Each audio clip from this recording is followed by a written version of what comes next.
Welcome to the show, everybody. Our guest, Leland Holgate, is best known as the CEO and founder of the Willful Warrior. And Leland is also an Air Force combat veteran, a studying neuropsychologist, and with a forthcoming double doctorate.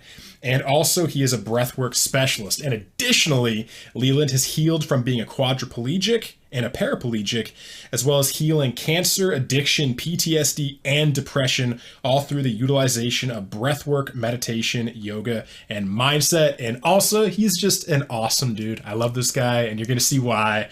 So, Leland, welcome to the show, brother. Thank you. I appreciate that. It's a pleasure to be here. Yeah, dude, we're gonna have some fun, man. So starting off, though, as we talked about off camera when we first met, I want to, you have a fascinating story, and everybody's gonna see this. Literally, most people's stories have 3 pillars. Yours literally has I think 8. So please, literally, take us through the story of your entire life. Take us from childhood trauma, little Leland, up until now. Take us through everything, man, and take as long as you want. Oh my goodness. Okay. Yeah, that's quite the story. Many times I have to kind of turn it on drip, you know what I mean? Because you don't want to just vomit your whole story on someone sometimes. So yeah, we'll take this slow. So it started from a young age. I was a military brat, grew up in Italy, born and raised in Vicenza, to a father who was a ranger. So our Special Forces Army Ranger. He was a bit of a psychopath. I love him to death. He was still my hero. It was this interesting, Dr. Jekyll and Mr. Hyde, and then somehow still a hero. You know what I mean? Dad is always the hero to a boy, especially since he was soldier guy. So that was interesting, and it was I kind of found this empathy as a kid, because I would watch him switch, and it would go into full on mode where I was either protecting my mom or protecting him, my brothers and sister from him. So it was this interesting go back and forth for pretty much my whole childhood. So that was the start of it. Moving all the way into wanting to join the military because I got tired of being told what to do. So I thought that was the right move to make. I'm going to go be my own. And get told what to do in the military all the time. Yeah, exactly. Way to go. Good choice on that. I'm tired of you telling me what to do. I'm joining the military. Yeah, so it was interesting because then that switch, it kind of let me see why he was such a damn psychopath. Why he, even just on the training side, moving through SEER training and POW training, holy crap, dude. That's a whole 2 to 3 weeks of prisoner of war training. Whoa. Yeah. So that was interesting. And whenever I went through just the training side of that, I was like, all right, starting to get the picture. Now I see why he was such a psychopath. Holy crap.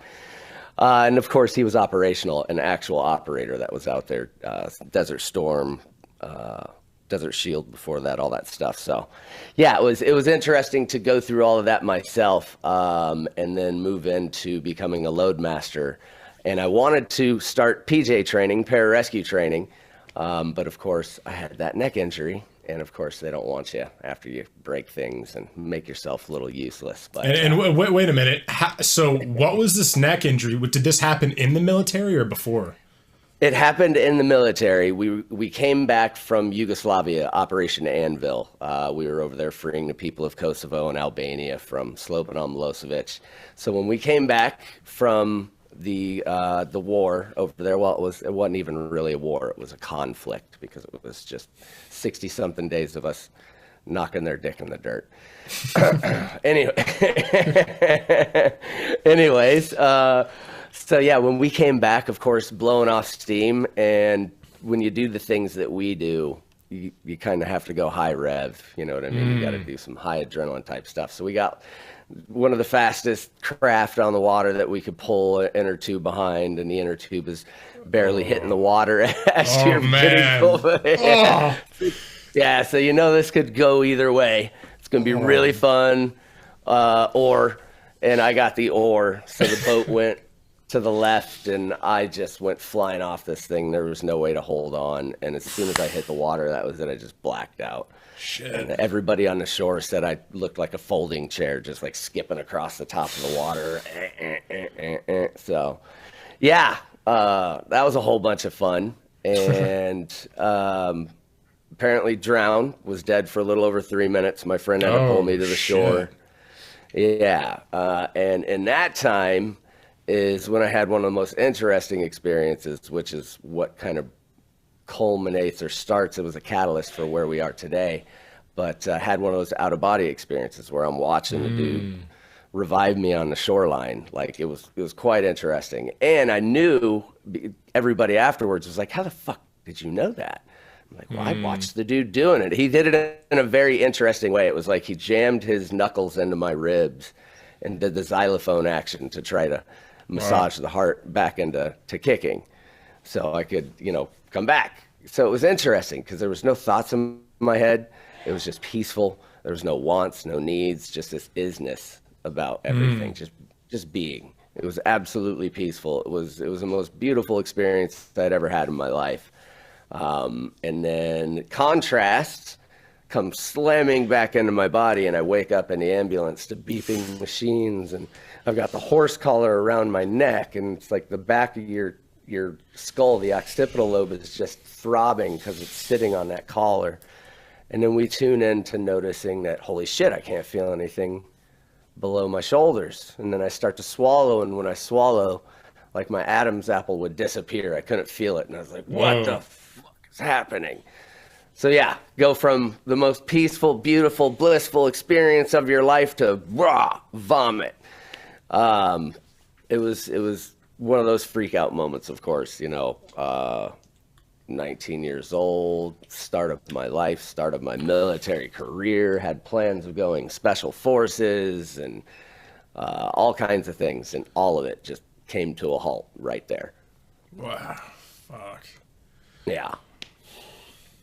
Yeah, so that was, you can imagine there was a bit of self-loathing that was happening there. There was a bit of woe is me. The ambulance was definitely around for the first couple of days. As the doctors came in and did this whole managing of expectations, Wow. Contusion on the upper spinal column at C1, C2, shut everything down, and they give you the whole rigmarole. There's no healing nervous tissue, no telling the swelling is going to come down or anything is going to ever come back. So we kind of got to get used to this being your new normal. This might just be your life. Yeah. So yeah, you can imagine that was quite the deflating of the balloon moment.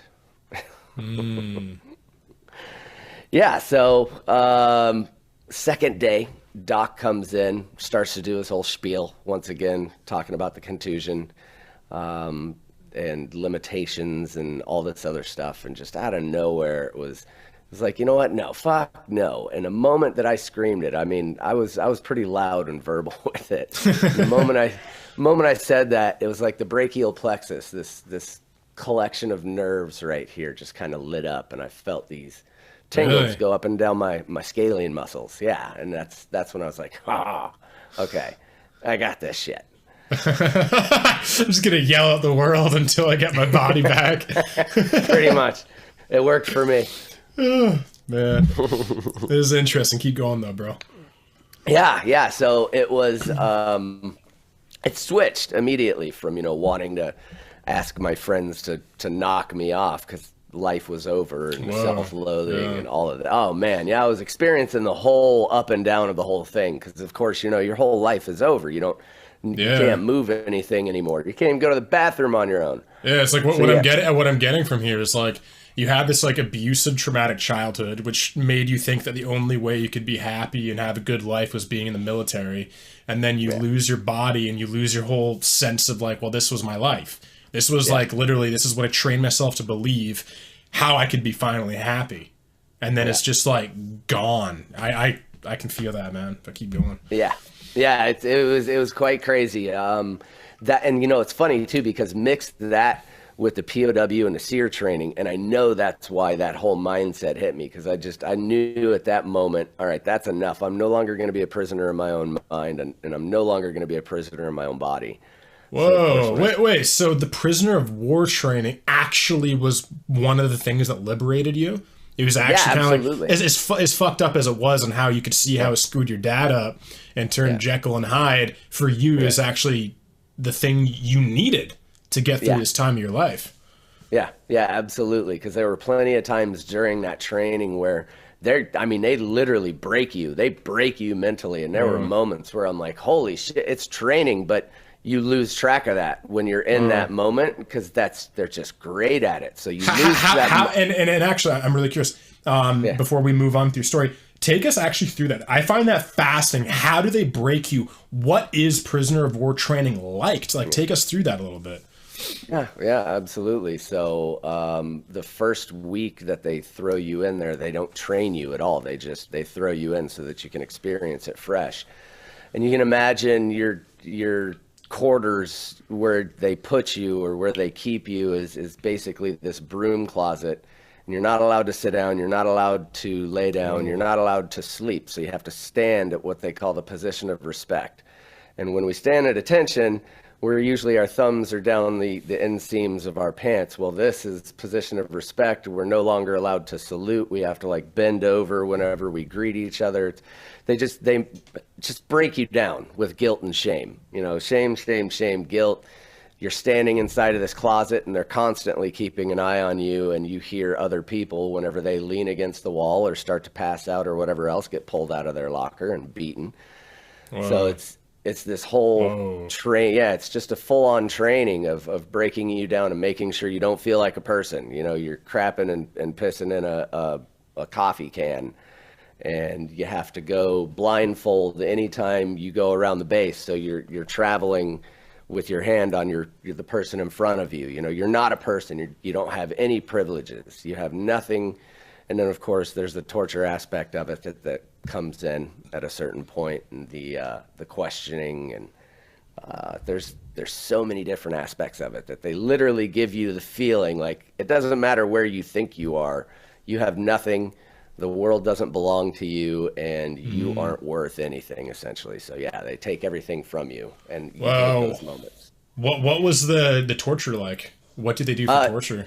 It was interesting. So there were some times that they would take the squadron of us. So there's 8 of us, right? Or just a flight. And they would put us in these double-sided, it's like a box, and it's got lava rocks in there. And that's your bed for the next few hours. So there's 2 levels, 4 of us on the bottom, 4 of us on the top. And you probably got about a foot to a foot and a half that you're crawling in, elbows and knees, and of course it's lava rocks, so it's just freaking sharp as hell and very painful as you're crawling in. And then of course that's your bed for the next 6 to 8 hours or whatever. So even when you start, you find these little positions where you get comfortable, and then you start to relax, and then oh man, that's torture. It's it literally wants you to relax, so it can be because the whole thing is I've done DMT, psychedelics.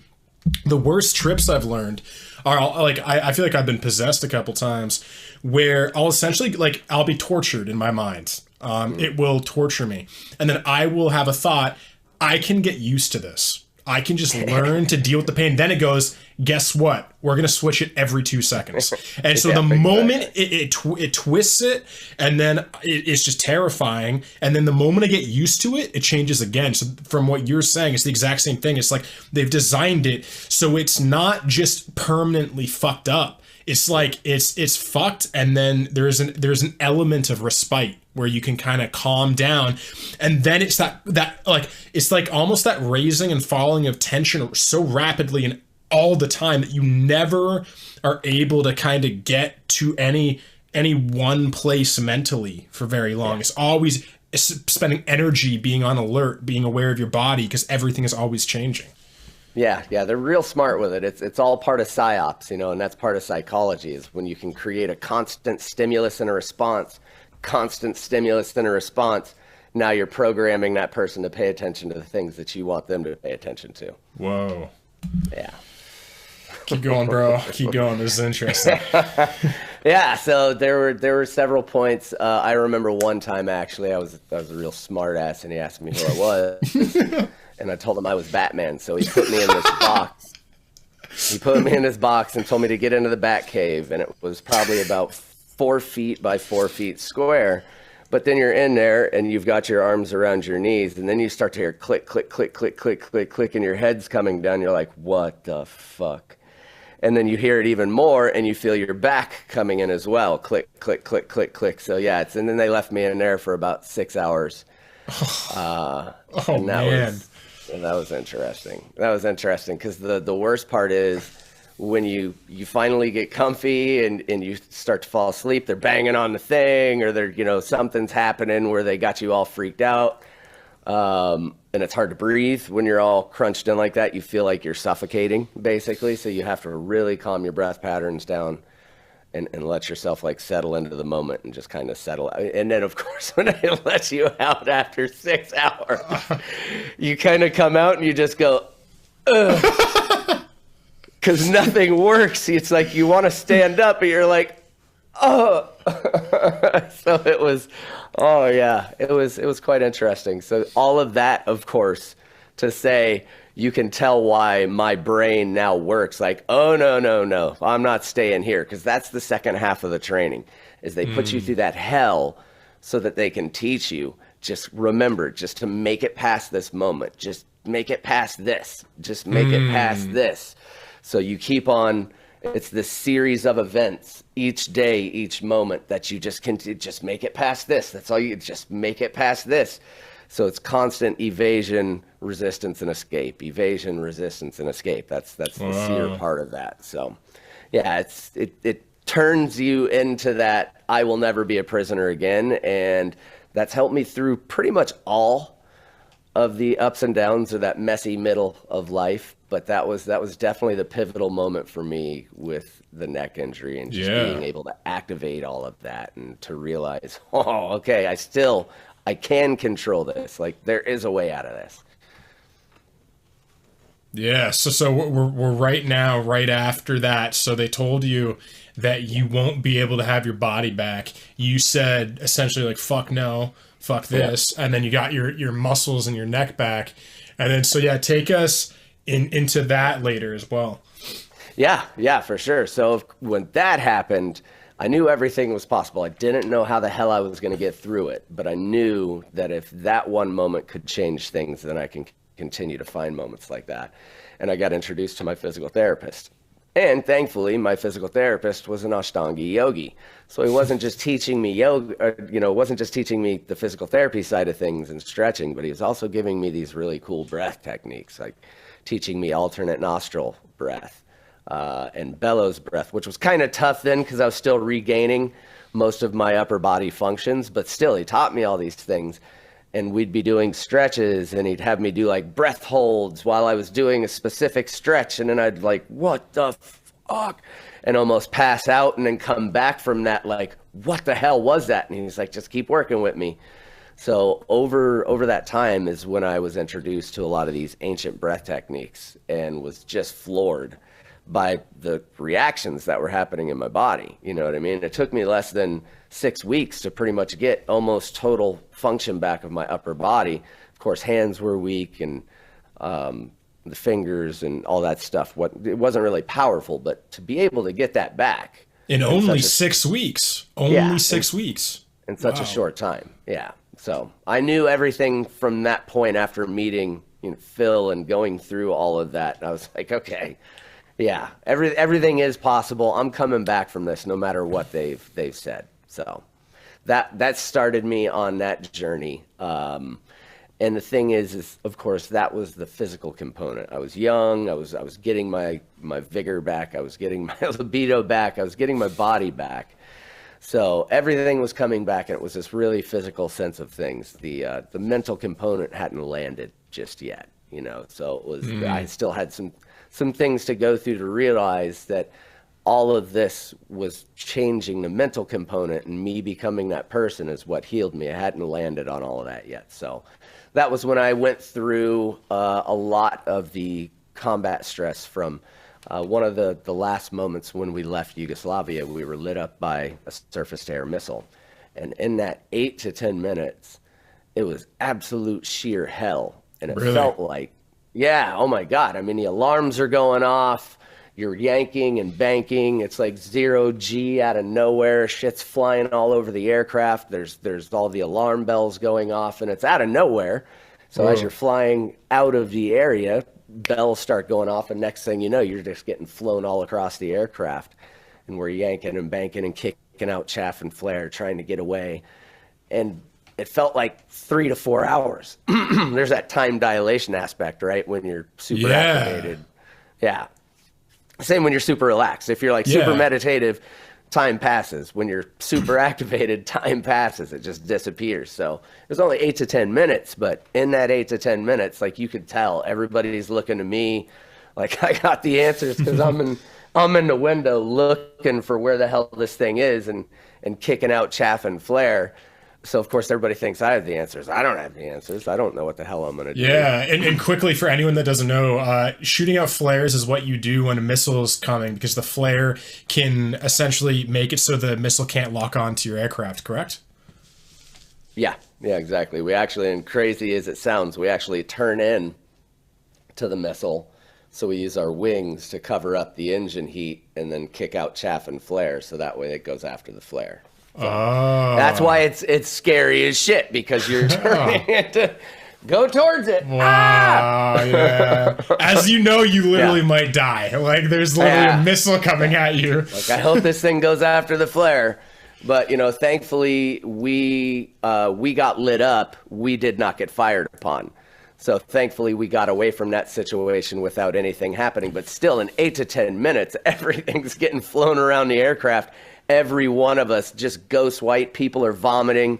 Everybody is automatically thinking like, oh shit, this is how it ends right here. Yeah. All of those things going off, because you hear all the stories, and the whole thing about a SAM is the chances to get away from one of those surface-to-air missiles, especially a big cargo aircraft. Wow. There's not really a good chance of that happening.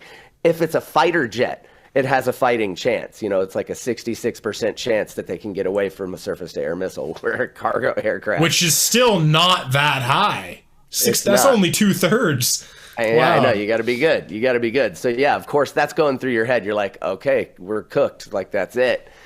So in those 8 to 10 minutes, that was what was playing over and over and over again in my head. After the neck injury, especially, it's like, these night terror situations that would happen. You just like wake up, you're smelling it, you're feeling it happening. You can hear it all going off in your head, and that just kept on going. So of course I found things to numb. The VA got me started with some good medications. They turn you into a zombie, basically. Like 13 different medications for one person. Yeah. So you can imagine, I became a bit of a pill junkie, and then that turned into everything else. Like, give it to me, numb, whatever. What was the highest, most crazy thing you were on? Like heroin? Yeah, I went all the way to heroin and meth. You name it. If I could get it, if it did it, opium, whatever I needed, whatever I could get a hold of in that moment. Just a disconnect. Yeah, anything I could do to just turn this thing off and just completely float away from the world. It was a good 6 to 7 years of going through that whole gauntlet. Yeah, they thought, of course, because of that there could be some substantial brain damage due to extended drug use and alcoholism. That was a constant thing. So thankfully, all of these things that I have done to re-engage and heal the body. And now, of course, bringing those things out for other people is a big part of what I do. Yeah. And so when you went through this phase of, pills and heroin and meth and alcoholism, did you have full control of your body again at this point, or were you still kind of going through this metamorphosis? No, I pretty much at that point had regained, control of my body. There were maybe small things like not being able to feel the bottoms of my feet, but overall I made a full recovery, right? So, looking back at that, it's like, why aren't you happy, dude? You made a full recovery. Well, that's what I'm thinking. I'm like, because obviously all your childhood trauma, all this stuff. Yeah. What was like? You said 8 years, so you had made this incredible recovery. You were in the process of like you knew you were going to recover fully, but then you like So what was the thing that was really, like keeping you in that cycle? Yeah, it was the age old, if you don't solve the root of the issue, you're just going to continue to walk through each and every problem that continues to bring that forward, right? And for me, it was dealing with the root issue of all the childhood trauma, dealing with some of the things, like turning into it, you know what I mean? It's one of those things that when I work with people, I help them turn into it in a way where it's like, listen, you don't have to relive it all the time. You don't even have to really go through in detail, but at least acknowledging that it's there will give you the start to, okay, that's why that thing is there. Now, you may not have to dive right into it, which is why I stay away from some therapies inside of psychology that make you relive instances. I'm not a firm believer that you have to relive that instance to shift the DNA. I know how to do that without going in and reliving it. So we'll get to that later in the podcast. We'll get to that. Yeah, we'll get to that. There's a little foreboding there. So that was the signal for me to take a look at what I had not been paying attention to. And obviously the things that I didn't pay attention to were the things from my childhood and the things that I had dealt with in the military. I'd spent so long numbing them out that I finally woke up to the fact that it's like, dude, it's just going to continue to progressively get worse. This is just going to compound and compound and compound. And in 2016 was one of my biggest wake-up calls. I was already really working myself out of the alcoholism and the drug addiction. I had done good on stopping. I went through 2 weeks of some pretty serious DTs. I was the stubborn guy that didn't go and, do the treatments and do it under doctor's care. I just, the soldier syndrome, just suffered through it for absolutely 2 weeks of hell. And then, of course, worked on shifting my diet and adding the things back in. And I wasn't fully there, but in 2016 is when Dad killed himself. And in that moment, that was the catalyst. That's when everything kind of came together. I was already pulling my shit together, so to speak. And then that happened, and I realized that direction, that I knew I needed to take.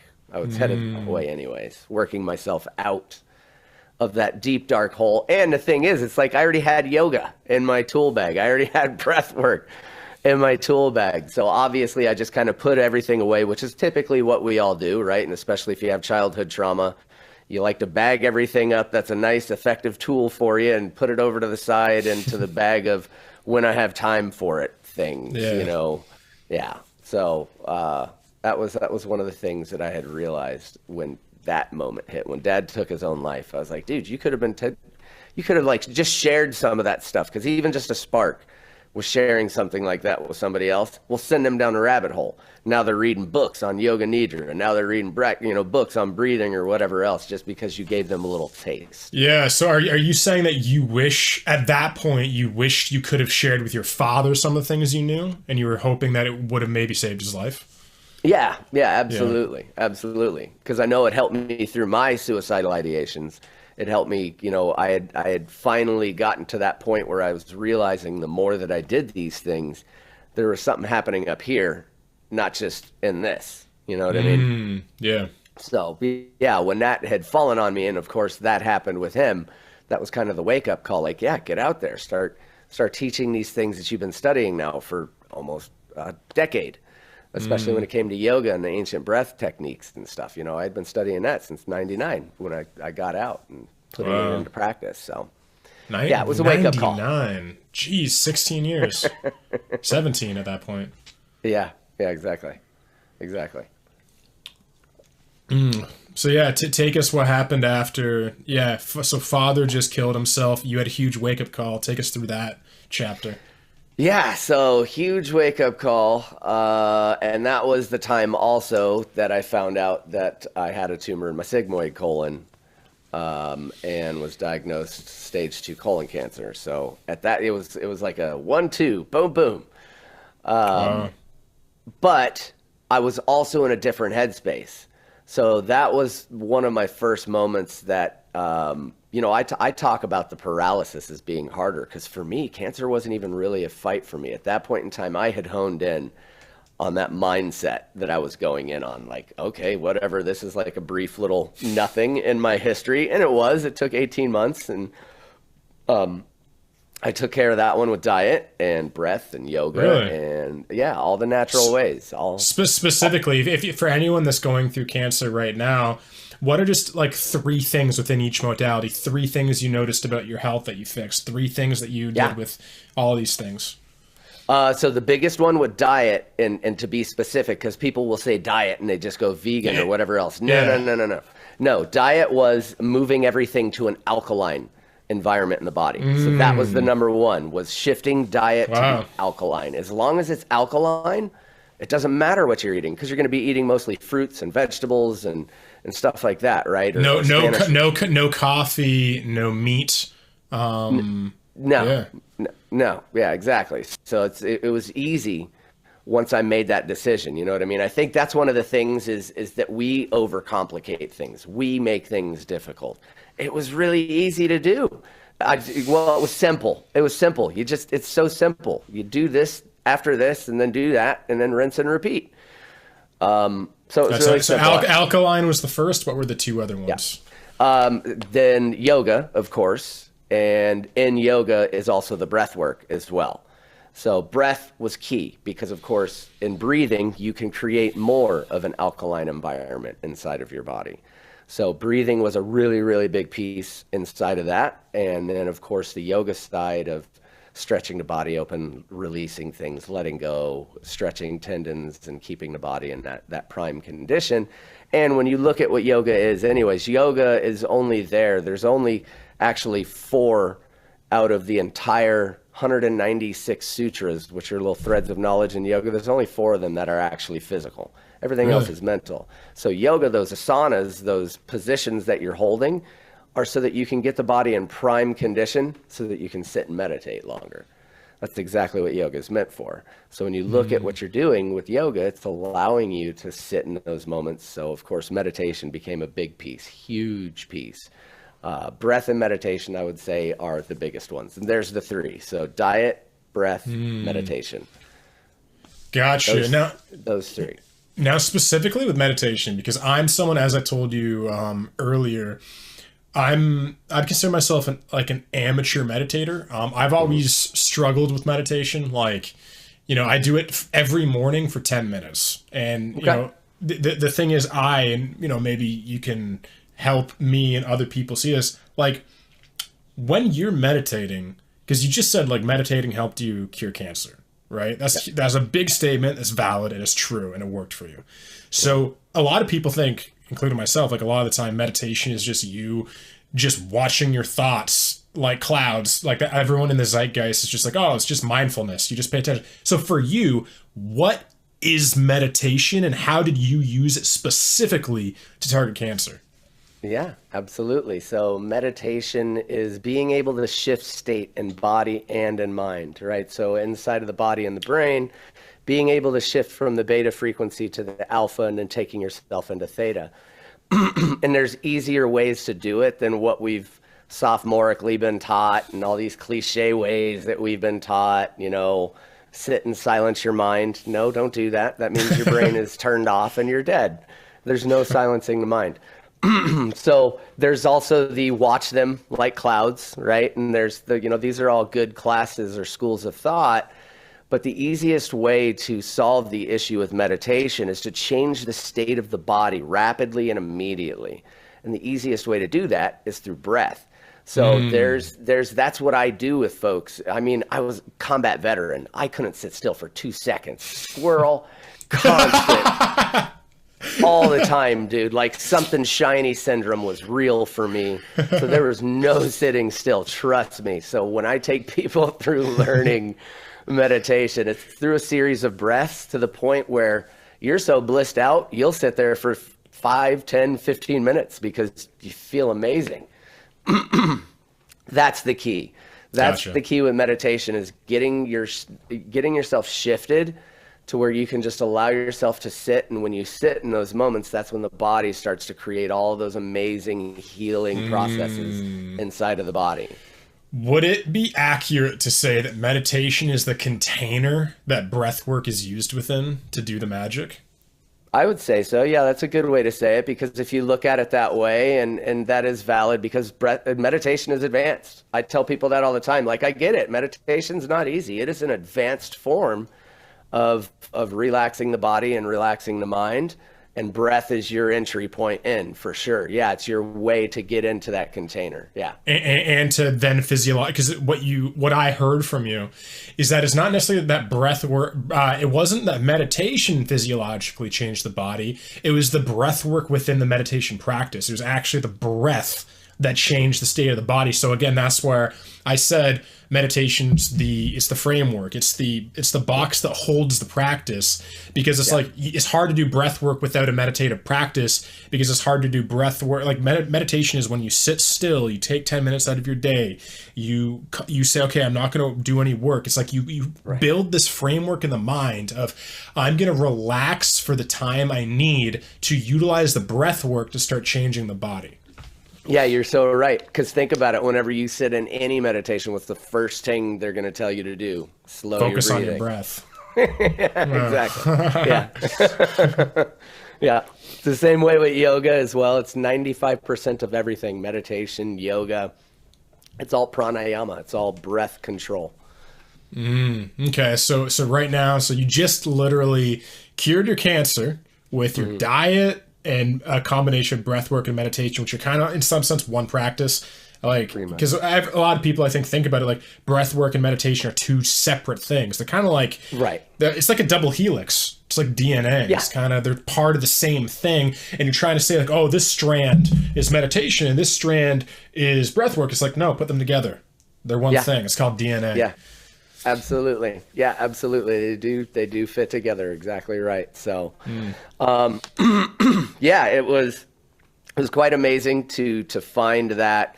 And all this time too, I was kind of solidifying the practice that is what it is today, which we'll get into here in a little bit. But that was when I started noticing that neuroscience and psychology side of things as well, because I had gotten back into my studies and wanted to connect why. You know what I mean? For me, it's great to have all these, fluffy words to tell people, and it's amazing to have all this information to give to people, but I want to be able to explain it in such a way that will logically connect you inside of your body to the point where you're like viscerally connected with it personally, and you feel it like, oh, that's what's happening inside. So once I started doing that, I got really like even deeper into it. All the way to the point where 2017 is where a friend of mine also gave me the book Becoming Supernatural, Dr. Joe Dispenza. Yeah. So started reading him, and of course he's like one of my favorite mentors. And do you know him personally? I've met him several times. He does know of me. I wouldn't say that he knows me personally. Okay, good. It's the same way that I talk about Paul Chek. Everyone's like, "Oh, Paul is your mentor." Is like, no, his podcast is my mentor. And I have stood shoulder to shoulder with him. I have volunteered and worked with him on certain things. But beautiful. Not official. Yeah, not official. Not yet. It's gonna happen. You're gonna be friends. I have not been knighted yet. It is gonna happen. So I was given that book, Becoming Supernatural, which of course tuned me in even further and just made me realize the way that Dr. Joe breaks it down is what has inspired me to break everything down in the same fashion, right? Like the way he breaks down meditation and what's happening inside of the body, the shifting of frequencies from alpha to theta down into delta, and the way that we do those things. I wanted to do the same thing with breath, because to your point, again, it's like breath is always the entry point in, And when you look out there, there's so many misnomers. There's so much misinformation. There's a lack of knowledge, and there are breath practitioners that are out there. But when you really, really look into it, there's still just a big blank dark hole inside of that section, which is what I want to bring more light to on the breath side of it. What are the 3 biggest misnomers you notice about breathwork and meditation? So one of the big things is nobody even focuses on what their BIC or breathing IQ is. So the fact that we don't even know that, that's one of the biggest pieces of misinformation that we don't have. And that allows people to just breathe the way that we do. And it's in every book, every research study, everything that I have looked at, from pulmonology all the way to neurology, is that we don't breathe from the right place. About 90% of our society breathes from the chest and up. Chest up. Yeah, exactly. If you think about it, your lungs aren't muscles.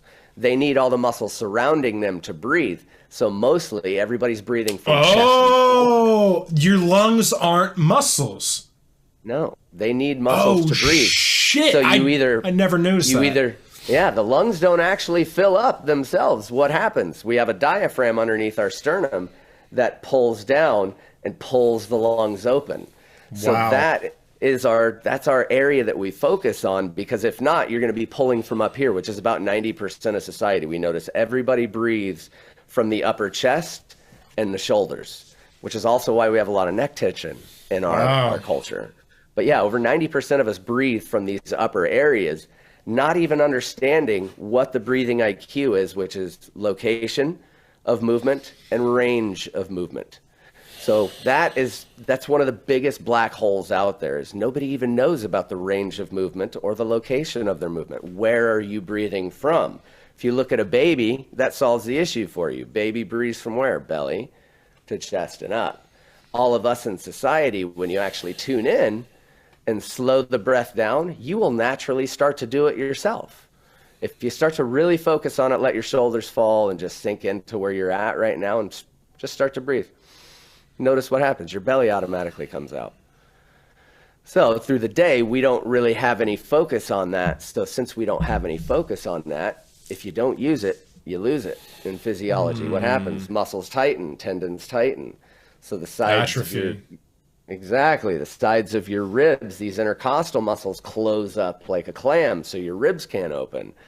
So that's one of the biggest pieces that I'm working on solving as well. Wow. And so, because this is interesting, because like I smoke cannabis, usually 2 or 3 days a week on my weekends when I'm done work and everything, and I can just relax. And one thing is, intuitively, I always inhale through the diaphragm. And I never knew if I was doing that properly, because I had this misnomer. Like you just said, I thought there was like almost 2 separate like lungs. I thought you had like a lung in your stomach, in your diaphragm, and then a lung in your upper chest. But like it didn't even, until you just said that, I was like, that makes no sense. Like, again, I almost felt like if I breathe through my diaphragm, I'm not inhaling into the lungs as much as I am when I'm inhaling with my chest. So I would like try to actually inhale with my chest with cannabis. And interesting. So one thing is, from your modality, should you just inhale through the diaphragm? And then when you feel like the diaphragm has extended as much as possible, you exhale? Or should you inhale through the diaphragm as much as you possibly can, then inhale through the chest, then inhale the third part through the shoulders? Yes, exactly. That last piece is the way that it works. It's that 3-part, right? You're filling up from the bottom, so you're filling up the belly so that you can open the ribs and then take it all the way into the top and then fill it all the way up to the top. Yeah. What about I've also heard, like, this might be a thing about visualization, but is there any from your knowledge, is there any information about filling the head up with air? Yeah. So basically, when you think about it, when you're breathing, especially when you talk about breath holds, you're working now in fluid dynamics, right? Pressures, volume, and pressure. So whenever you're holding your breath, you're increasing that pressure. So nitric oxide. That's why holding your breath is so important. Yeah, you're increasing that pressure. The nitric oxide rises inside of your body, 3 different types. which open your arteries and veins, called vasodilation. It creates the serum immunoglobulin inside of your gut. Like, all these amazing things happen when you do those breath holds and you feel yourself losing it. Whoa. Good stuff is happening inside of your body. You're activating neuropeptides. You're activating the vasodilation of your entire system, so it lowers blood pressure. It's amazing things are happening. Not to mention, there is, since you're moving cerebral spinal fluid right inside of that third ventricle, at the very top of our brain stem, bottom of the brain is where the pineal gland is. So even just little bits of that fluid coming in and out as you're breathing in and out is going to get any kind of activation. And that basically is where you get a lot of the phosphorescent type colors or patterns. Whoa. All of that good stuff. Because that's the third eye. That's the pineal gland is the third eye. We create light. Interesting. And so from, if I'm hearing you correctly, is it the breath, is it the inhale and exhale that moves the cerebral spinal fluid, or is it the inhale and is it actually the hold that moves the cerebral spinal fluid after the inhale to the exhale, or is it actually the inhale and the exhale specifically? Like, if you never held anything, if you only inhale, exhale, exhale, would you be able to move cerebral spinal fluid and impact the pineal gland? Great question. Yes. Yeah, because every time you inhale, the sutures in your brain open, your tail waggles just a little bit, and pressure comes up. As you exhale, those sutures close, the tail wags forward, and pressure comes down. So each time you're breathing in and out, you're creating that in and up, which is called an inductance field as you continue to move, because cerebral spinal fluid is a salt and a protein. And when you take a salt and a protein and you constantly move it, you're creating an induction field. So you're now creating like electromagnetic forces inside of the body. It's really amazing when you dig into what this stuff is doing inside of you. Gotcha. And so just to go back to that question again. So, okay, so it's not necessarily the hold that moves the cerebral spinal fluid. So what is so important about the hold within that process? Yeah. Okay. That's a great question as well. So you're moving the cerebral spinal fluid with each inhale and exhale. The holds are key to squeezing like a toothpaste tube, squeezing that last bit, or moving that. It's called interthecal pressure when you do those squeeze internally with the muscles and kind of forcing that up. So you're really, really activating, and the holds, as you're holding, like we talked about, you're now holding, and that pressure builds. And that pressure building will create more activation. That pressure inside of the third ventricle, there's little hairs on the pineal gland. And when that is constantly activated and moved, the little rhombohedron crystals inside of the pineal gland will stretch and polarize. And what happens when you polarize something? You're creating an electromagnetic field. So it's kind of amazing. And there's a relation between pineal and pituitary gland as well, creating that electromagnetic force inside of the body. So that's where the holds come in, is it will help you move that pressure up. So you're creating that pressure up, which is what's going to allow you to just boom, boom, boom, and create that mechanical stress against the pineal gland. Okay. So the piezoelectric effect. Interesting. And so, cause I like, one of my favorite people is Ben Greenfield, and I've learned almost all of my breath stuff from Ben. The little bit that I do, I learned it from usually Ben and Paul Chek. And one thing, like, there's box breathing, which is 4, 4, 4, 4. So inhale 4, hold 4, exhale 4, hold 4.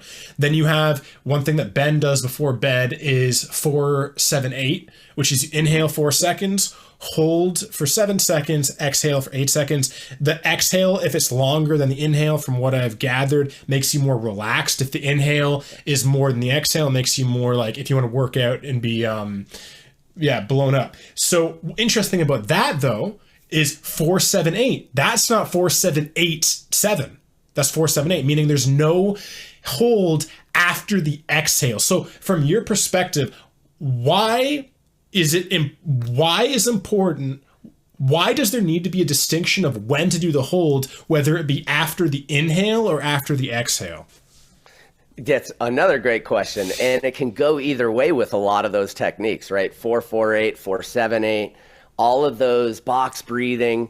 you can shift where the holds are and either have one at the inhale or have one at the exhale, or you have one at both. So either one, like you've spoken to, will do what you're looking to do. If you want to energize the body, you're going to take the hold longer on the inhale. If you want to decrease the energy in the body, you take the longer hold on the exhale.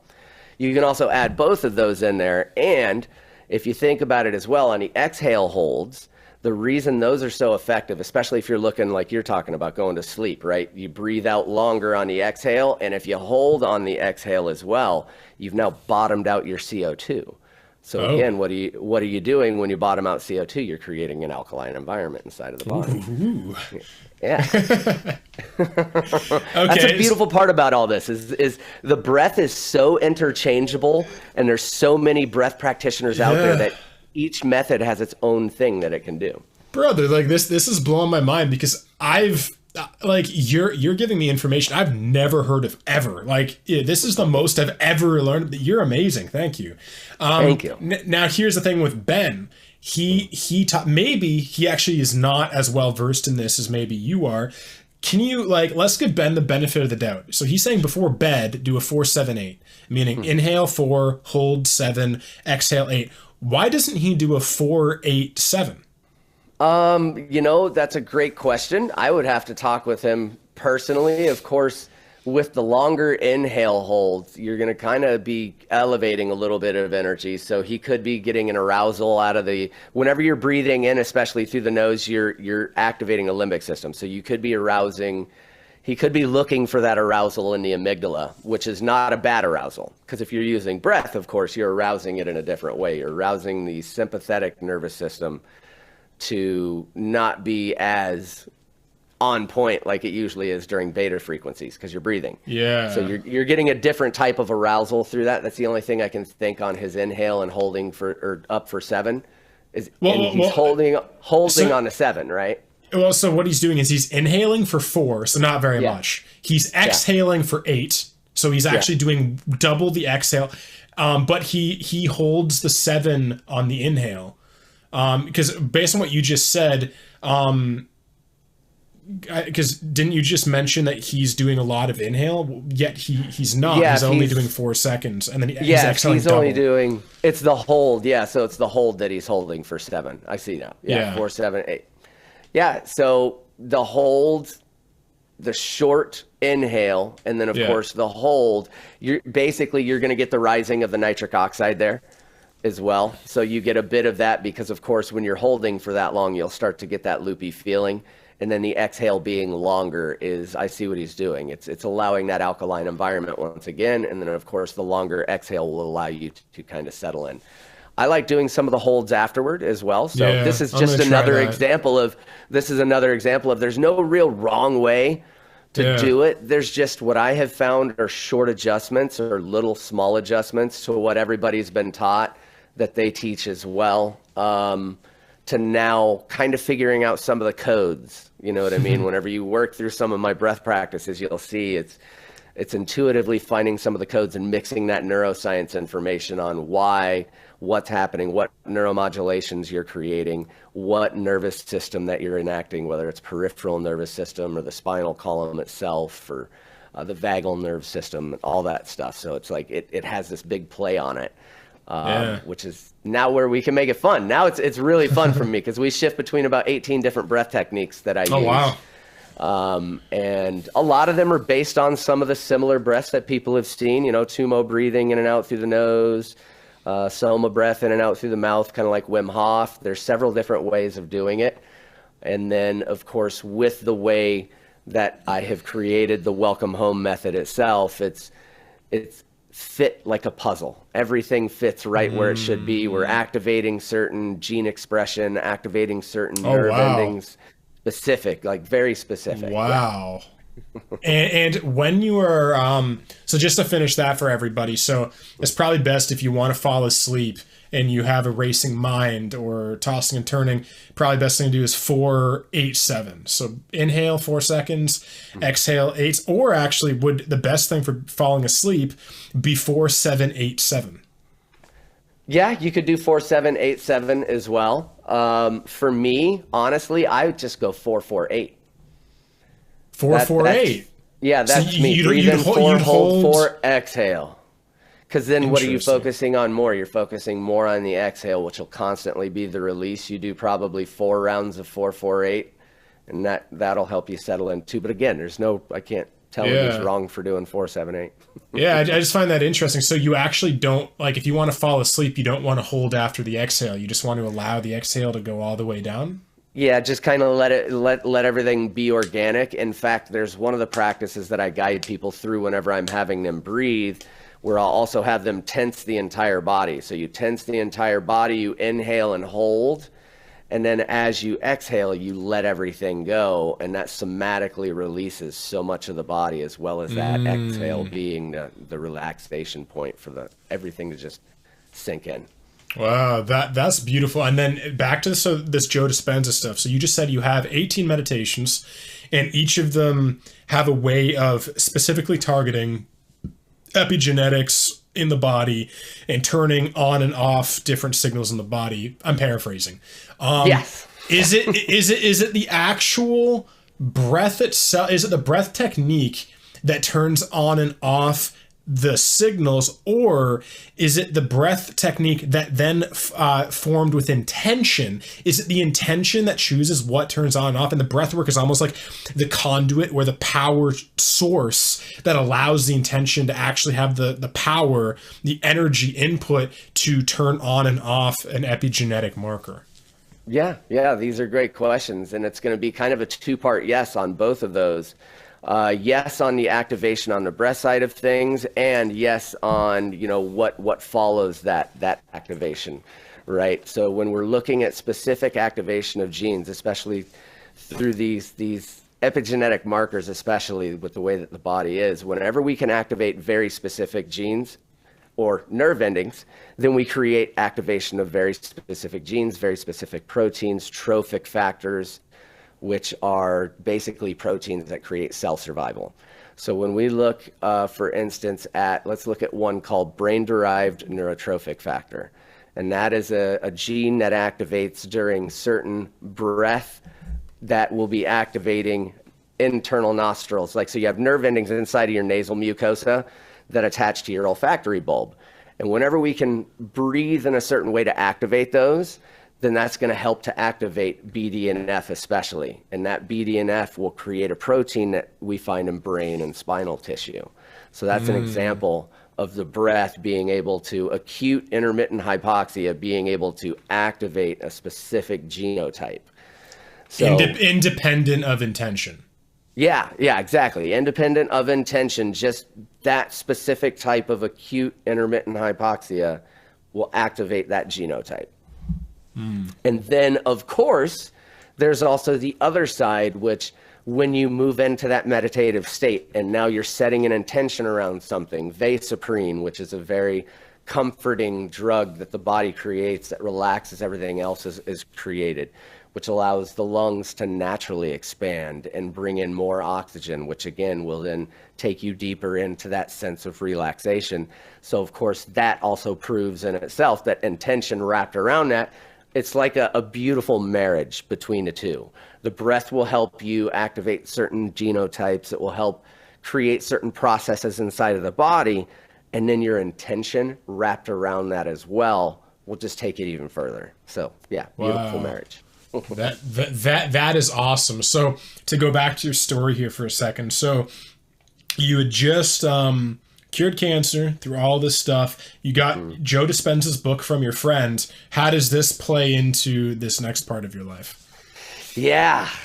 So, of course, you know the things. 2019, 2019, I looked down at my cell phone, not to answer a text, but you know how it's like your phone goes off and you just briefly do that thing? Yeah. So of course I briefly look over and look up just in time to go, shit, head on car crash. Yeah. So everything's going great, firing on all cylinders. Made it through all of these things, and then pow, yeah. Again, Jesus Christ, man. Yeah, so there was, after I got over the what the fuck just happened, scenario. I'm smelling gunpowder. I'm woozy, like Mike Tyson just hit me with a cross. And then all of a sudden my door is opening and you hear this because my ears are still kind of ringing. Wow. And then it's a fireman, and I'm like, what the dude? Come on. Like immediately, he even saw it too. I just sat back in my chair. I was like, you gotta be shitting me right now. No. And then he wants me to get up out of my car, and as he pulls on my arm to help me out, I flop right onto the ground, and I'm like, you guys are gonna have to do this for me. Apparently I can't, my legs don't work, so I couldn't feel anything from like the side of my hips down. Everything was turned off. I tried. So yeah, I'll be honest, there was a little bit of a, I have some videos of me doing the positive thing and, being that guy. But if you would have been there the first hour, you would have been like, ooh, wow, he's mad. Oh. Yeah. So I fell into it for a good hour there. I was like, what the fuck?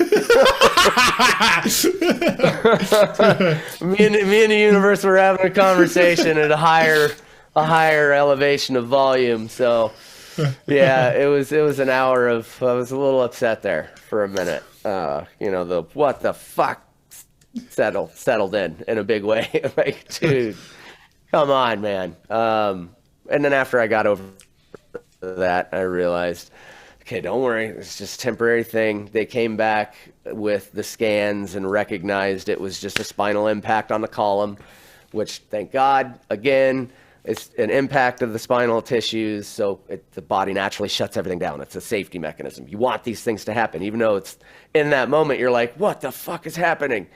You want those things to happen because the body knows intuitively, like, okay, all of that's got to go for right now. We got some shit to heal before we can let any of that happen.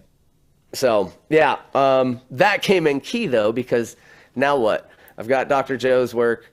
I've got all the breath stuff, the breath techniques and yoga that I can't really use the yoga in the bed except for some stretches. Time to put it into practice. Yeah. What else am I going to do? I'm stuck in a hospital. So yeah, I was solid a crackhead for 2 weeks, probably meditating for 4 hours a day, 3 different breath practices all through the day. There were times like they would come in and they knew just to go out if they saw my eyeballs rolling into the back of my head, or at first it kind of freaked them out because they'd come into the room and I'm over there. Wait, really? So your breath work, you can end up having like convulsions? There's times like I go so deep into the breath work, it's not a bad thing. It's called tetany. So whenever you do the holds, like, you'll get like the claws. There are times too, because you're creating that electromagnetic field inside of yourself, I will get these little twitches, but the most amazing feeling is happening throughout my body. You're just in this blissful state, and the body is, you're sending these brand new proteins down your nerves. Your nerves are the drug dealer of your body. They're handing all this stuff out, right? So you're creating all these things inside of breath and creating all these processes. So of course, there's times when your nervous system's like, "What the fuck is happening?" And if I heard you correctly, what's causing the convulsion? Let's call them good, benevolent convulsions. Is the holding? That's what's causing it. It's not the inhaler. The inhaling as well, so it's kind of a double-edged sword. But you have to do the hold. You can't just do inhale, exhale. Okay, you have to do the hold. The hold is key in creating to increase the pressure. Gotcha. Yeah, okay. The pressure and the nitrous. You need both. If you don't have that increase in pressure, you don't have the rising of the 3 different types of nitric oxide. It's that whole mixture that it takes it. That's why the welcome home method is created the way that it is. It's wrapping all of these pieces together into one puzzle. Because whenever you do like intermittent hypoxia, they just slap a mask on you and the machine does, the breathing for you. No, this is you using your breathing apparatus, increasing your breathing IQ. So the breath is having a difference, and then the holds are having a difference, and then the meditation is having a difference. And just because this is actually bringing another question, just so I can finally just have this completely straight in my head. is the only thing a hold does is increase pressure, or does it actually upregulate molecules? Or is it just pressure? What is it? Both. It does both.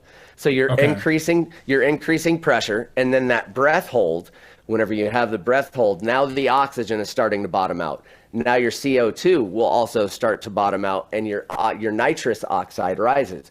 80% of what we breathe is nitrogen. And of course, we are made with nitrogen and hydrogen and oxygen and all the elements, right? So of course, as we're breathing and we do those holds, the 3 different types of nitric oxide, one of them that I really focus on is called epithelial nitric oxide. And epithelial nitric oxide treats the epithelium, which is that thin layer that covers all of your organs, all of your lung tissue and everything, which basically has immunocells inside of that. So it's really important for that to elevate and for that to rise, because then you're going to create that more alkaline system inside. It'll purify your blood. Like all these amazing things are happening. So yeah, both. The breath is activating a piece, and then the hold is activating a piece. Interesting. So, because like this kind of goes back to high school a bit. It's funny how, first of all, I'm not a huge fan of major education systems. I think they're mostly bullshit. But Same. Like, you know, you do hear like, you know, we breathe in oxygen and then we breathe out carbon dioxide. Yeah. Right? So we breathe, because one thing interesting you just said is when you hold your breath, you bottom out oxygen that you inhaled, you bottom out the carbon dioxide that you'd usually exhale, and then what is upregulated is nitrous oxide. And so is it possible to upregulate nitrous oxide with just an inhale or an exhale? You can, actually. You can? Yeah. Okay. So especially the more that you train your breathing IQ, the more you increase your breathing IQ, you can get to the point like right now, and that little hold right there, I could feel it, like already the nitrous oxide. So even just one deep breath in and holding at the top, you'll already start to feel that loopy feeling. That's the elevation of the nitrous oxide coming up. Wow, so you can actually feel it. Like you've attuned your body so much that you can actually feel the chemicals in your body? I can feel the rise, and basically what you're doing is you're also training these pieces. So one piece of Qigong is to, when you hold, to swallow the energy. So you're literally swallowing down into your belly and creating just a little pressure against your belly. And when you do that and you let everything else go, it increases that pressure inside of the head as well. So that entire time, I can feel everything starting to rise. And that's when all of these beautiful rides start to happen. These colors and patterns start to flash. Like it's, the more you do it, the stronger the response gets, you becomes from the body. Well, like you said, a muscle. And this, like I have a musician background. I review music and stuff. For my other job when I'm not podcasting. And the reason why I bring this up is one thing I've noticed about music is when you don't play an instrument or you don't pay attention to music, music is just like, it's music. Like you can't really pick apart the drums and the guitars and the vocals and the violin and the backing vocals and like there's all this stuff going on, but it's a wall of noise. And so from what I've gathered, the same is true when you are an amateur at the breath, that when you breathe, you have, you're breathing in oxygen. There's carbon dioxide happening in the body. There's nitrous oxide happening in the body. But to you, it's just a wall of feeling. It's just like, something's happening. I don't know what the fuck it is. But from what I just gathered about you is just like a musician, how you become trained and you can pick out the guitar notes that no one else can hear. They only hear just this wall of sound. You can hear the specific notes, ghost notes, the pitches, the everything. From your standpoint, as you develop into an intermediate and master meditator and breathwork engineer, are you almost able to feel like, oh, that's oxygen. Oh, that's nitrous oxide. Oh, and you literally, rather than just be these 3 to 10 different physiological responses happening in the body, you're like, I actually can, through my consciousness, my awareness, notice the different feelings of different chemicals in the body and when they're up and down regulating. Is that true? It is. It's actually pretty amazing to tune into. especially, and we have a lot of our warriors that are talking about this whenever they're sitting in those, for instance, in the rest points after the holds, right? So when you sit in the rest points and you exhale, there's this chill that literally just comes over the entire body. It's like a wave, and you start to feel, you'll tune into the fact that, holy crap, that is carbon dioxide completely leaving the body, and this sweeping of brand new oxygen and stem cells that are moving throughout. Yeah, because stem cells don't like oxygen. So whenever you're holding, your body starts to produce stem cells. Whoa, dude, that's radical. Yeah, keep going. So there's all kinds of amazing things that are happening when you move through these processes intentionally. And it's funny because you're literally training the body to realize, oh, okay, we're not actually going into chronic hypoxia. We're not entering hypercapnia, which is, a negative side effect of holding the breath for too long, increasing blood pressure, all these bad things happening. We're actually antiing that. And that's why we're doing a lot of this research, because you put all those pieces together, and then next thing you know, you're literally training the body to become your own alchemist. You're literally creating over 1,200 different metabolites inside of the body, neuropeptides, activating gene expression. All of these things are happening inside of you just by moving through a process intentionally. It's amazing. Wow. And these cultures thousands of years ago knew it. Dude, I'm just proving it with science. Bro, they were like, they knew this. They mapped out the solar system. They knew Pluto existed before we did. It's wild. Okay, so we're back though. So you're convulsing in your hospital bed, and you're freaking the nurses and stuff out. So take us from there. Yeah, so they of course figured out what I was doing, and in a great way it introduces them to the work, right? There's constantly with what I do. I have surgeons, doctors, psychiatrists who have not experienced any of these things, and then they go through it, and immediately their cognitive dissonance goes away because of course they're classically trained in medicine, so they're like, there's no way any of these things are happening, stop it. And then they do it themselves and they fall on it. So it was kind of like that moment for my nurses and stuff. They realized, they were like, what the hell is, at first, of course, if I was a nurse, I'm like, what the hell is wrong with this kid? I go in there, he's like fishing out, or eyes are rolling into the back of his head. And they finally connected when they walked in. If they saw me like that and my eyes are rolling, I'm doing this pineal activation breath that's got me on cloud bliss. Just leave me alone. Let me do my thing. So yeah, eventually it moved into them understanding that, oh, okay, besides the physical therapist coming and making sure that I get my assisted steps for that day or whatever else, they knew that I was working through my own process, just bring him his food whenever it's ready. So wow. That one took 7 months. So it took a lot less time, because I knew what I was doing. It was still tough. It was still super challenging, and I wanted to give up several times. But I used that as my chance to kind of show people, and I created some videos during that time just to show them, like, you don't have to, even if you have to take a bite out of the shit sandwich that's handed to you. There's a Big Mac on the other side of this challenge. Don't worry. It's a healthy Big Mac. A healthy Big Mac, yes. All right. So yeah, so you just healed from that. So you have your car crash, and then so at this point, I'm guessing the last part of your story you said was getting into right now where you're at pretty much is epigenetics and spirituality. So you just healed.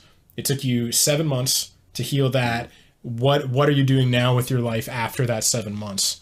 Yeah, that instant, I knew immediately I was going back to finish my master's, which I'm doing now, and moving into my PhD. So yeah, I will have my master's finished by summer of next year, and then moving into my dissertation for my doctorate in psychology. So yeah, that would put a halt on everything else. It's one of those universal redirects. Like, we don't give you many chances like this. Are you sure you don't want to make some shifts and adjustments with your life? So I woke up and realized, all right, you're playing it small. It's time to like start upping what you're doing out there. Start creating and adding some value. Educate yourself further. Yeah. What? Sorry to go back. What were you actually doing with your life when you got in the car crash? So I was teaching yoga as well as for True Fusion out here. It's in several places. It's a big chain of yoga and Pilates studios. So I was a yoga and Pilates teacher trainer.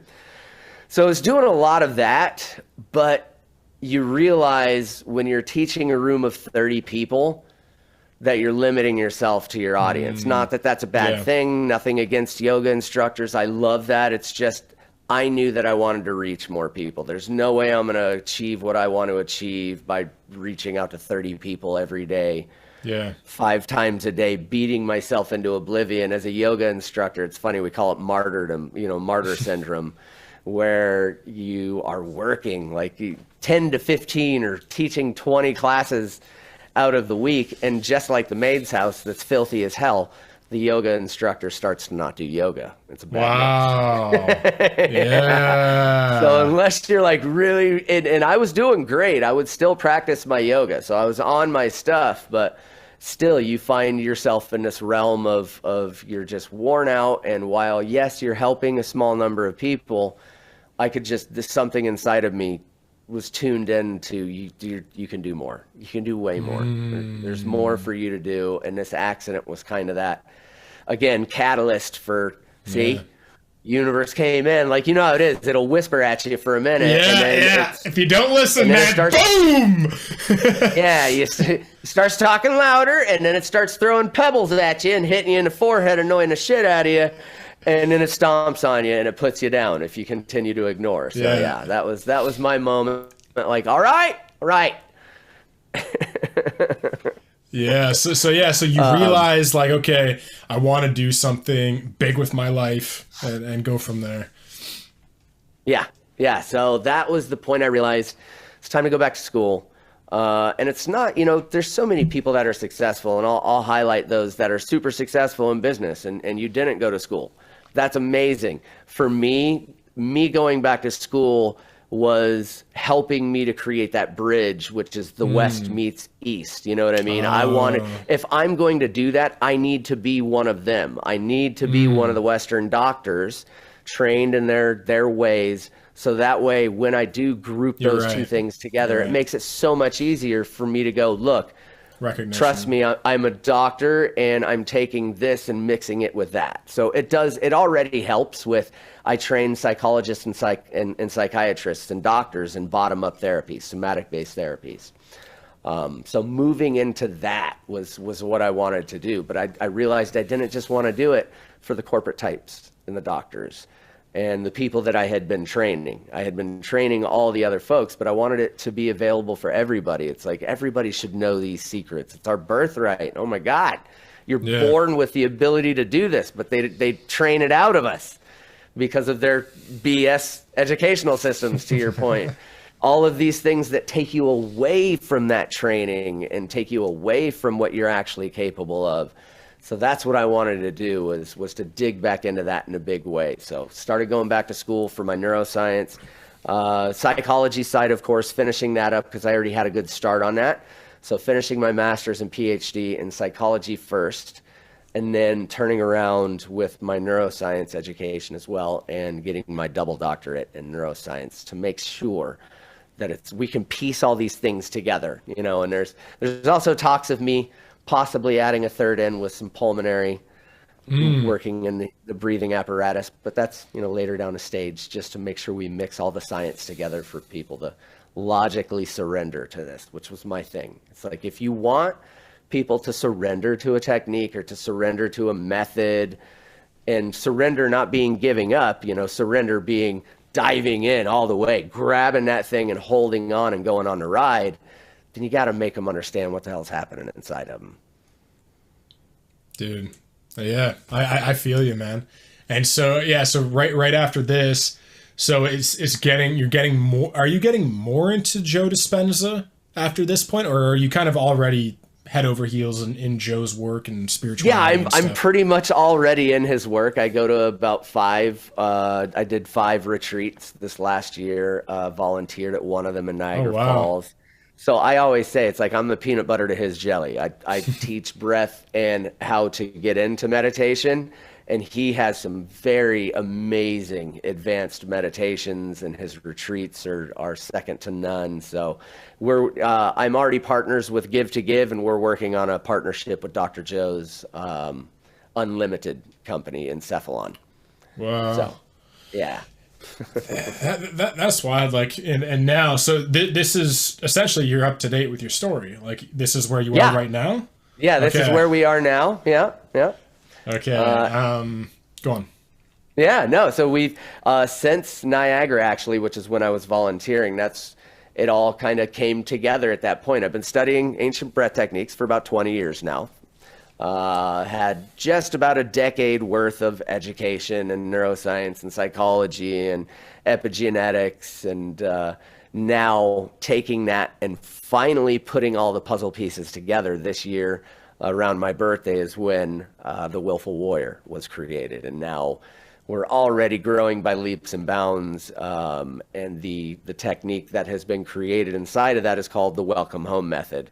And with the Welcome Home method, I'm speaking to you from that space that I talked about. You know, when I was looking over the guy, watching him revive me. So whenever I take you through a practice, you'll hear me say "Welcome home," and you'll feel it. Everybody connects with it because we get you into this state of bliss. And it's funny because with science we can track that. That's a neuropeptide. It's called anandamide. So when we move through these breath practices, we're going to create anandamide. There are low levels of dimethyltryptamine that can be created when you move through the breath. So you are activating small stores of your own DMT. It's, the pineal gland and pituitary gland working together transmutes serotonin into melatonin into DMT and 5 other different metabolites. So yeah, your body has its own way if you move through these processes to create its own hallucinogenics. So you're also going to create and upregulate all of your healthy hormones: oxytocin, serotonin, dopamine. Your endorphins start to rise. We have stage 4 cancer patients that love this practice because it's a pain pill. Endorphins rising anesthetize the body. So it's pretty amazing to see a lot of these shifts happen, and this is all since come about, and now the Welcome Home method is in full swing. Yeah, is it something like how do you teach it? Is it a subscription model? Like how does the whole thing work? Like, because I know you're going to take us through a bit of breath work in the last 15 minutes of this podcast. Like, is this something that you're open to sharing with the world, or is it like you can't know about it until you join our subscription membership club? Yeah, no, great question. In fact, the way that we have it is if you go to our YouTube, we have a couple of free tries for you there. One of them is called the SCI, or spinal cord injury and neurological disorder practice. And then there's also one with a Q&A session on there, so you can have some like advanced questions answered, help you really kind of increase your breathing IQ. So like I said, we're here to serve. So we have some free offerings that you could run with those and completely create a great practice centered around that. And then we do have a membership basis, and we also have a way for people to just shop and buy each individual practice that they might want as well. So it's like something for everyone. We've got the free stuff. We've got the membership model if you want to come in and be a member of the community. And then we also have if you're just the individual that wants that one practice, go grab that for yourself. So kind of it's something for everyone. Yeah.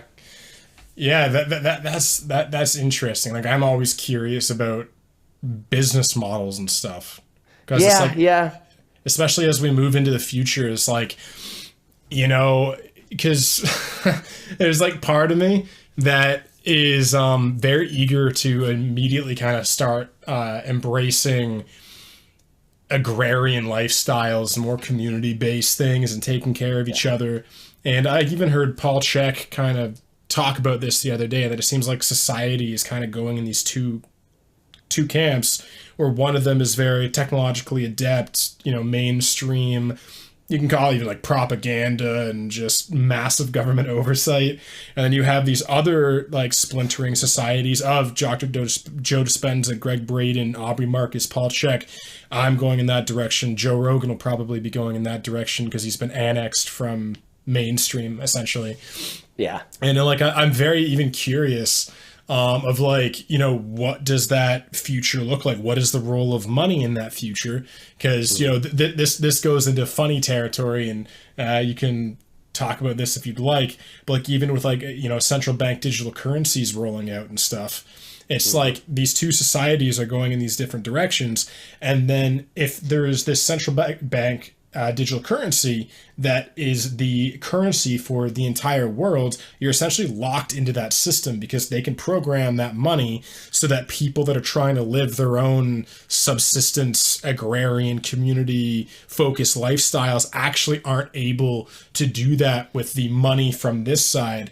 So from your perspective, what does your kind of vision of the future look like in the Willful Warrior and your community in the membership there? Because I know this is going a lot deeper than we were in second year. It's good though. But I'm like, I feel like we're both kind of on a similar page in this. So yeah, how do you kind of see the future going in your place in it in the future? Yeah. I'm one of those that is hopeful. Of course, I come from the school of thought that your thoughts become your feelings become your destiny. So of course, I am super in tune and hopeful for the future, because especially when you look at communities like you're talking about, it's essentially what we have creating here, right? It's a movement more than it is just a company. You know, we're here to make sure that we add value to the world, to help as much as we can to elevate that consciousness. So I see things, I think people pull naturally towards that community side of things. We are social creatures. I mean, we're born in a human being and grown in a human being. How more social can you get?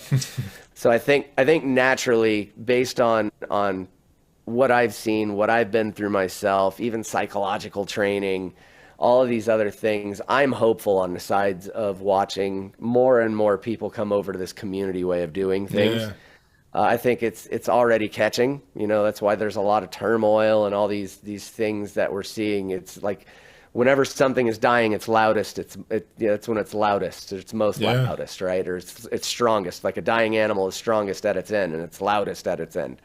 So I think that society-wise, we all notice things are broken the way that used to be, and no matter how they want to polish the turd, it's still going to be a turd.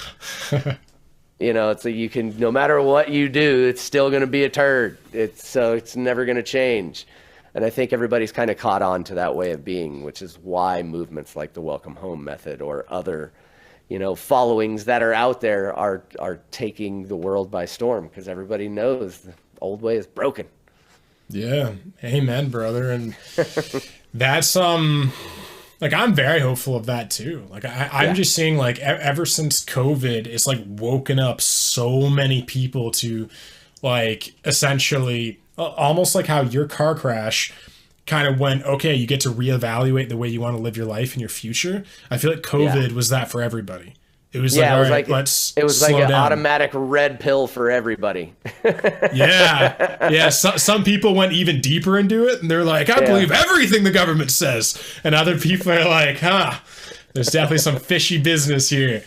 But it's like, I just, you know, because again, like it forced so many people's hands, I feel. Yeah. There were a lot of people that were like on the middle, on the center, and like they didn't really wanna, like, you know, you can, even with like, you know, Eckhart Tolle or Bruce Lipton or Greg Braden and stuff, there's probably a lot of people that were playing to both sides and trying to wake up the people that weren't awakened, and then, you know, also they are firmly with the people that are already awake.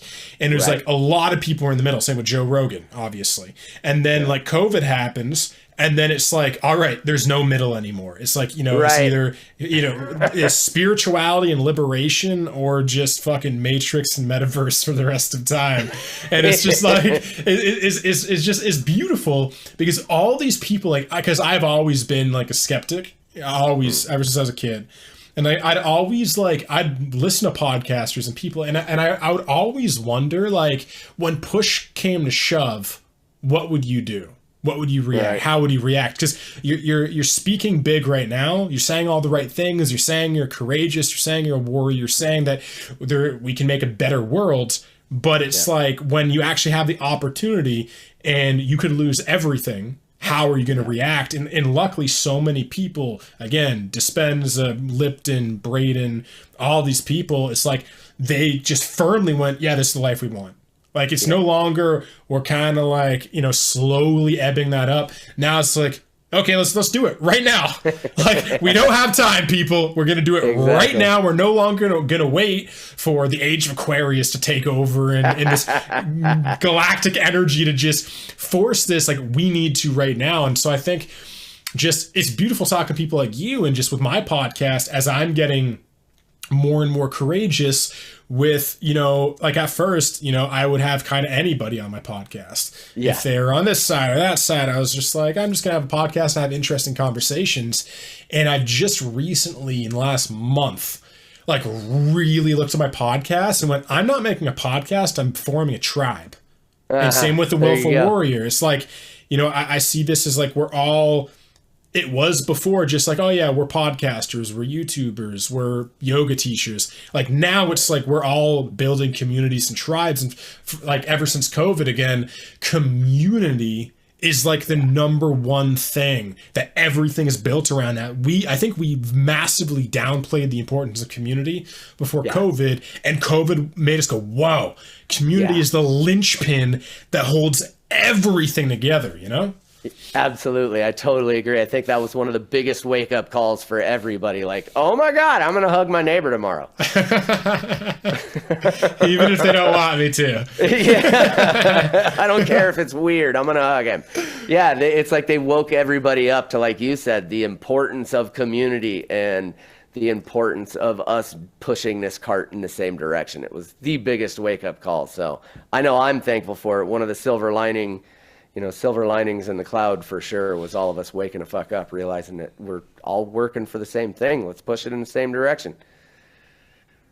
Oh, brother. And now to finish up the podcast, what I'll say right now for everybody is Leland is having some internet issues. So I'm going to, in the show notes of this podcast on both YouTube, Spotify, whatever you're watching this podcast or listening to this podcast, I'm going to have all of Leland's breathwork techniques, how to join the Willful Warrior program, everything that he's mentioned in this podcast, I'm going to put in the description of this podcast. So it'll be super easy, literally just websites and clicks and everything. So you can join all of his programs, check out the free trials, and then if you really fall in love with what he's doing, you can go and do the whole shebang and join his tribe, his community of like-minded people who are looking to raise consciousness through breath work. So how does that sound, Leland? Sounds amazing, brother. Thanks for rolling with the whole Tuesday. I love how we flow. Yeah, man. Well, this was absolutely beautiful. So thank you so much for coming on, and thank you to everybody for watching this. This is definitely one of my favorite podcasts I've done. So I hope that you guys enjoyed this as much as I did, and I'll see you in the next one. I love you. Bye. Welcome back, everyone. If you enjoyed the episode, be sure to let me know in the comment section down below. And if you want to check out more episodes just like this one, click right here, and I'll see you in the next one.